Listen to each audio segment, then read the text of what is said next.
ஓசூர் மாநகராட்சி நகர் பகுதியில் மகனை கொன்று தாய் தற்கொலை செய்துள்ளார். ரிச்சர்ட் லீமா என்பவர் தனது 9 வயது மகனை கொன்றுவிட்டு தானும் தற்கொலை செய்துள்ளார். மகனுக்கு தீராத வியாதி இருந்ததால் இந்த விபரீத முடிவை அவர் எடுத்துள்ளதாக தகவல் வெளியாகியுள்ளது. மகனை தலையணையால் அமுக்கி கொலை செய்துவிட்டு தாயும் தூக்கிட்டு தற்கொலை செய்துள்ளார். கூடுதல் விவரங்களோடு இணைகிறார் நமது செய்தியாளர் ஆனந்த் பாபு. வணக்கம் ஆனந்த் பாபு. விவரம்.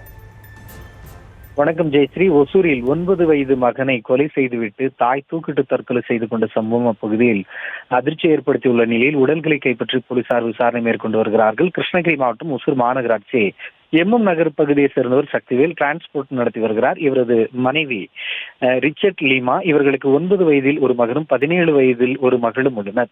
அவரது 9 வயது மகனுக்கு கொடிய வியாதி என சொல்லப்படுகிறது.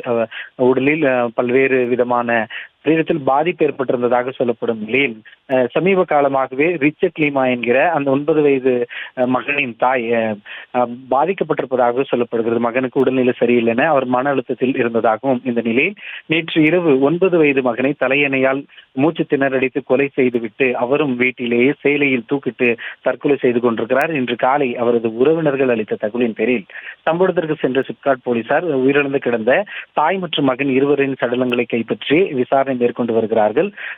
மகனை கொலை செய்துவிட்டு தாயும் தூக்கிட்டு தற்கொலை செய்து கொண்ட சம்பவம் அப்பகுதியில் சோகத்தை ஏற்படுத்தியுள்ளது. ஜெயஸ்ரீ, விவரங்களுக்கு நன்றி ஆனந்த் பாபு.